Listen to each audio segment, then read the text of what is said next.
রোজকারের মতো আজকেও সবার প্রথমে আমার সকল প্রিয় মানুষগুলোকে শুভ সকাল বলে আজকের ডেইলি ব্লগটা শুরু করছি। সবাই কেমন আছো?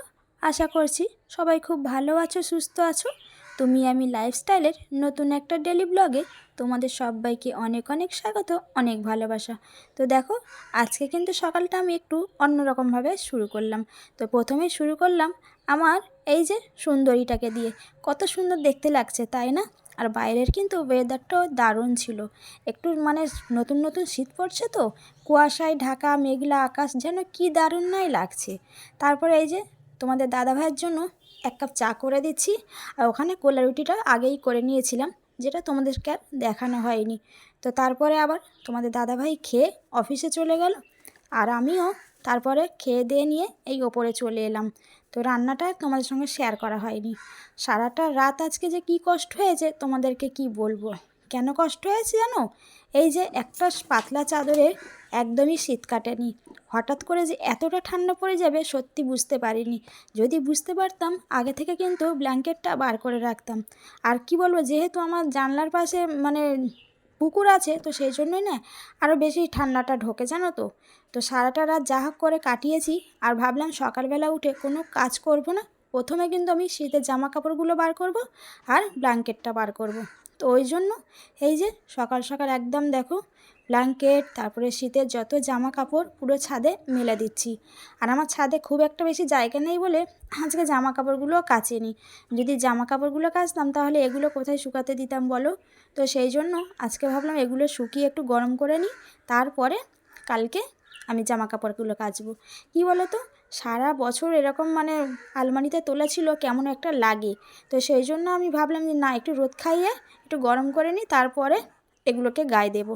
তারপর দেখো ব্ল্যাঙ্কেটটা ওখানে রেখে দিয়েছি। আর এই ব্ল্যাঙ্কেটটা কিন্তু আমার একদমই নতুন, এটাকে এখন আমি ইউজ করিনি, এই বছরে প্রথম আমি ইউজ করব। তো চলো তোমাদেরকে দেখাই আমার ব্ল্যাঙ্কেটটা কেমন। তোমরা কিন্তু অবশ্যই আমাকে কমেন্ট করে জানাবে যে আমার ব্ল্যাঙ্কেটটা কেমন হয়েছে। আর তোমাদের ওখানেও কাদের কাদের ওখানে আমাদের মতো শীত পড়েছে অবশ্যই কমেন্ট করে জানাবে। শীত বিশাল শীত পড়েছে, তোমাদেরকে হয়তো বললে তোমরা বুঝতে পারবে না। তো সত্যি বলছি, প্রচুর শীত পড়েছে গো। তো কয়েকদিন আগে থেকে আমি ভাবছি যে বার করব, তো সেরকমভাবে শীত পড়ছে না বলে আর বারও করা হচ্ছিল না। কিন্তু হঠাৎ করে যে এরকম শীতটা পড়ে যাবে, এই জন্যই তো এত শরীর খারাপ হচ্ছে মানুষের, জানো তো।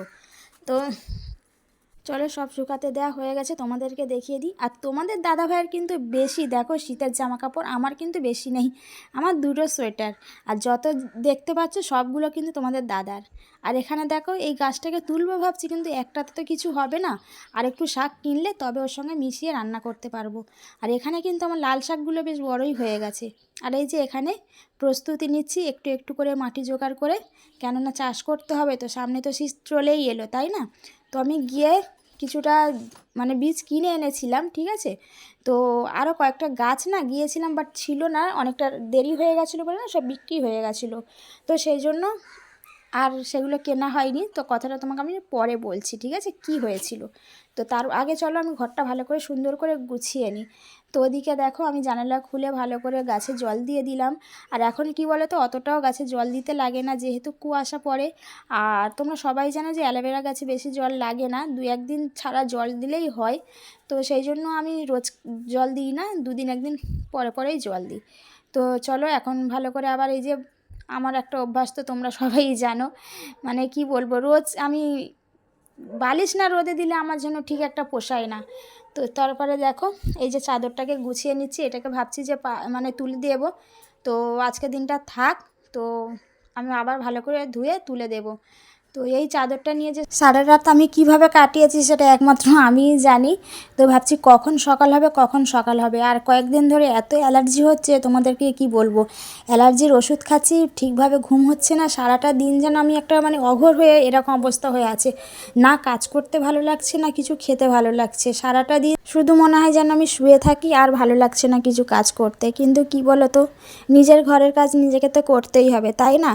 তো যাই হোক, কষ্ট হোক যাই হোক, নিজের কাজ নিজেকে সামলে করে আবার নিজের কাজে নিজেকে মন দিতে হবে। এই যে এটাও তো একটা কাজ বলো। এই যে আমি তোমাদের সঙ্গে এত সুন্দর সুন্দর ভিডিও শেয়ার করি, ডেলি ব্লগ শেয়ার করি, এতেও তো অনেক খাটুনি হয়, অনেক কষ্ট হয়, তাই না বলো। তো তো তোমাদেরকে নিয়ে আমি অনেক ভালো আছি, সুখে আছি। কয়েকদিন ধরে কয়েকটা মানুষের কয়েকটা কথা শুনছি আমি, বাট এখন আমি কাউকে রিপ্লাই দেব না। খুব তাড়াতাড়ি আমি সবাইয়ের মানে মুখের মতো রিপ্লাইটা দিয়ে দেব। শুধু আমি একটু টাইমের অপেক্ষা করছি। তো টাইমটা যখন আসবে না, আমি উচিত মতো সবাইকেই কিন্তু রিপ্লাইটা দিয়ে দেব। এখন আমি চুপ করে আছি এর মানে এটা নয় যে আমি সারা জীবনটা চুপ করে থাকবো। সারা জীবন চুপ করে থেকে থেকে তো হাফ জীবন তো কাটিয়েই দিলাম এরকম কষ্ট করে করে। তো আমি আর চাই না যে আমি আগের মতো আবার চুপ করে থেকে থেকে যে কটা বাকি জীবন আছে সেই কটা বাকি জীবনও এইভাবে কষ্ট করে কাটিয়ে দিই। এখন আমি অনেক শিখে গেছি যে কিভাবে মানুষকে উত্তর দিতে হয়। তো ঠিক আছে, উত্তরটা আমি এখন দেব না, সব কিছু জমিয়ে রেখে দিই।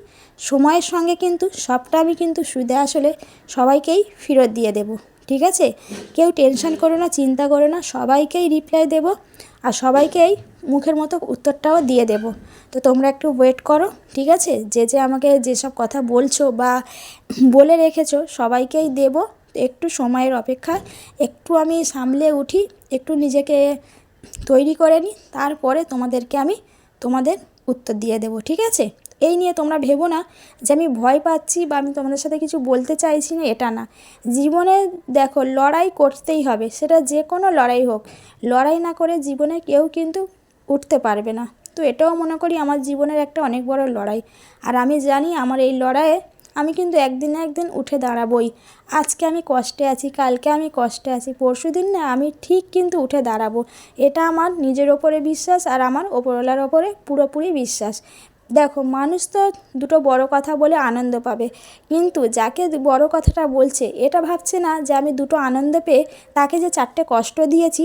কিন্তু উপরে যিনি বসে আছে না, তিনি একদম পুরো সবটাই দেখছে। ঠিক আছে? তো এইটাই বলবো আমি, কাউকে কষ্ট দিয়ে কথা বলার আগে না একটু ভেবে দেখবে যে তার কি কষ্টটা হচ্ছে। তুমি তো আনন্দটা খুব ভালোভাবে পেয়ে গেলে দুটো বড় কথা বলে, ঠিক আছে, কিন্তু যেই দুটো বড় কথাতে তার যে কটা কষ্ট হলো সেটা কিন্তু তোমরা একবারও ভেবেচিন্তে দেখলে না। তোমাদের মুখে এলো আর তোমরা ফটাফট বলে দিলে। শুধু এরকম না, বলতে আমিও জানি আর শুনতে আমিও অভ্যস্ত না, কিন্তু কী করব, পরিস্থিতির চাপে এখন আমাকে শুনতে হচ্ছে। আর বলতে পারি, এটা তোমাদেরকে আমি খুব তাড়াতাড়ি বুঝিয়ে দেব যে হ্যাঁ, আমিও বলতে পারি। এটা একটু সময়ের অপেক্ষা, কেউ আগে বলে কেউ পিছে বলে। ঠিক আছে? তো আমি একটু থেমে আছি। তো থেমে আছি এর মানে এরকম না যে সারাটা জীবন আমি থেমে থাকবো। ঠিক আছে? টাইম আমারও আসবে, আর যখন আমি বলতে ধরবো তখন কিন্তু কেউ পার পাবে না। এটা আমি কিন্তু সবাইকেই বলে দিচ্ছি। আর একটা কথা বলি, আমি ওপরওয়ালার ভয় করি না, ওই জন্য আমি কাউকে বলতে গেলে 10বার ভাবি যে না, ওপরওয়ালা একজন আছে, তিনিই ন্যায্য বিচার করবে। আমি যদি সবার সাথে লড়ে নিই, সবটাই বলে নিই, তাহলে তাদের সঙ্গে আমার তফাৎটা রইল কোথায়, তাই না? তো সেই সব পাঁচ রকম কথা ভেবে আমি থেমে থাকি। কিন্তু এক একটা টাইম এমন আসে যখন একা বসে থাকি, একা চিন্তা করি, যে ভাবি আমি কিভাবে এতটা মানে সামলে আছি, আমি কেন এদের কথায় রিপ্লাই দিচ্ছি না, এদের কাছে আমি কেন ঘুরে দাঁড়াচ্ছি না, এদের ন্যায্য মানে কথার উত্তর আমি কেন দিচ্ছি না। আবার যখন ভাবি যে না, ওদের সঙ্গে তাহলে আমার কি তফাৎ। এমনিই বলে, নোংরা জিনিসের ঢিল মারলে না গায়ে নোংরা ছিটিয়ে নিজেরইও পড়বে। তো সেই জন্য সামলে থাকি। ঠিক আছে?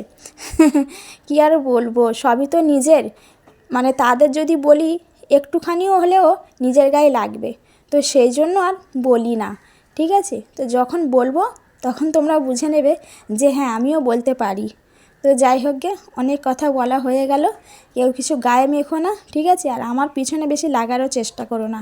আমি যেভাবে আছি, যেমন আছি, ভালো থাকার চেষ্টা করছি, আর আমার এই চেষ্টাটাকে তোমরা সফল হতে দাও। প্লিজ, তোমাদেরকে আমি দোহাই বলছি, তোমরা আমাকে একটু শান্তিতে বাঁচতে দাও। তো আর পাচ্ছি না আমি, জানো তো, আমি টায়ার্ড হয়ে যাচ্ছি আমার নিজের জীবনে। আমারও তো নিজের কোনো অত টেনশন আছে বলো? সারা জীবন তো আমি এরকমই থাকতে পারবো না। আমাকে আগে বাড়তে হবে, আমাকে স্ট্রং হতে হবে, আমাকে উঠে দাঁড়াতে হবে। সবসময় যদি তোমাদের কথা নিয়েই ভাবি, তোমরা আমাকে এই বলছো, তোমরা আমাকে সেই বলছো, তাহলে আমার সারাটা জীবন কি হবে বলো? তোমরা কি একটু ভেবে দেখো না? একটা দিনের জন্যও তো আমাকে তোমরা ভালোবেসেছিলে, সেই ভালোবাসার খাতিরে এইবারে আমাকে একটু রেহাই দাও তোমরা। তোমাদের 2 হাত জোর করে আমি বলছি, তোমরা আমাকে একটু রেহাই দাও। আর পাচ্ছি না আমি, বিশ্বাস করো, আমি আর পারছি না। জীবনে অনেক কিছু আমি ত্যাগ করেছি, ঠিক আছে? তো আর আমি কিছু ত্যাগ করতে পারবো না। তো ভাগ্যে আমার যতটুকু আছে ততটুকুই আমি পাবো, আর যতটুকু আমার নেই আমি যদি মাথা ঠুকে মরেও যাই না, সেগুলো আমি পাবো না। তো যাই হোক গে, তোমাদেরকে এইটুখানি বলবো, বেশি কিছু বলবো না। তোমরা অনেক বুদ্ধিমান আমি জানি, তো এইটুখানি বুঝে গেছো তোমরা যে তোমাদেরকে আমি কি বলতে চাইছি। আমি সোশ্যাল মিডিয়াতে না বেশি মানে ওপেনভাবে কিছু বলতে চাইছি না। তোমরা বুদ্ধিমান মানুষ, তোমরা একটু বুঝে নিও, আর আমাকে একটু বাঁচতে দাও, তোমরাও ভালোভাবে বাঁচো। আমি যেরকম তোমাদের কোনো কিছুতে নাক গলাচ্ছি না, প্লিজ তোমরাও আমার জীবনে এসে আমাকে বেশি আর টেনশন দিও না, ঠিক আছে? তো চলো, তোমাদেরকে এতটুকুই বললাম। যদি কিছু ভুল বলে থাকি, ছোট বোন ভেবে আমাকে মাফ করে দিও। তোমরা খুব ভালো থেকো, আর আমাকেও একটু ভালো থাকতে দাও। তো চলো, আজকে পর্যন্ত এইটুখানি তোমাদের সাথে গল্প করলাম। তো এখন এবার ঘরটাকে সুন্দর করে গুছিয়ে নিই। আর এই যে তোমরা জানো আমার সাইনাসের প্রবলেম আছে, তো সেই জন্য মানে আমি কোনো ধুলো না নিতে পারি না। তো আজকে ওই যে খাটের নিচে থেকে আমি ব্ল্যাঙ্কেটটা বার করেছিলাম, আর দেখছি অনেকটা ঝুল হয়েছে। তো ভাবলাম চলো এক হাতে যেগুলো কাজগুলো করছি ঝুলগুলো ঝেড়ে নিই। আর আমার একটা কী অভ্যাস বলো তো, আমি না সব সময় মানে আমি ঝাড়া পোছা করি, তো ওই জন্য আমাকে আর মানে আলাদাভাবে ঘর ঝাড়া পোছা করতে হয় না গো। আমি যখনই দেখি এখানে একটুখানি ঝুল আছে বা একটুখানি ধুলো পড়েছে, আমি ওই হাতেই রোজকারের মানে ঝুল বলে ধুলো বলে ঝাড় দিয়ে নিই। তো সেই জন্য আর আমাকে অতটা খাটুনি খাটতে হয় না। তো খাটার নিচেটা খুব সুন্দর করে পরিষ্কার করে নিলাম, আর অনেকটাই ঝুল হয়েছিল জানো তো। তো মাস্ক না পরলে আমার অবস্থা খারাপ হয়ে যেত আজকে, আর তোমাদের সাথে কোনো কথাও বলতে পারতাম না, তোমাদেরকে কোনো ভিডিও দিতে পারতাম না। তো তাড়াতাড়ি করে মানে ওড়নাটা দিতে যাচ্ছিলাম মুখে, কিন্তু দেখলাম যে না, ওড়নাটা দিতে পারলাম না। তো আমার এই মাস্কটা আমি রেখে দিয়েছি, যখনই আমি ঝুল ফুল ছাড়ি তখন এই মাস্কটা আমি ইউজ করি, আবার তুলে রেখে দিই, অন্য সময় যখন লাগে আবার ইউজ করি। তো এইরকমভাবেই কাটছে। তো ঘরটা ঝাড় দেওয়া হয়ে গেছে, চলো এবারে দেখি আর কি কাজ আছে। তো তোমরাও আমার সাথে থেকো, আমাকে ভালোবাসো, ঠিক আছে? ফাইনালি আজকের মতো ঘরের কাজগুলো আমার কমপ্লিট হয়ে গেছে। এইবারে ভাবছি চলো একটু গাছ বসাই।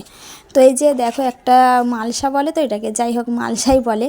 তো মালসাতে একটুখানি মাটি আগে থেকে আমি রেখে দিয়েছিলাম, তারপরে নিচে থেকে কয়েকটু মাটি আমি এনে একটু অন্য গাছ বসাবো বলে রেখে দিয়েছিলাম। তো তার থেকে কিছুটা মাটি আমি এখন নিয়ে নেব, নিয়ে একদম দেখো ছোট্ট ছোট করে ভেঙে নিচ্ছি।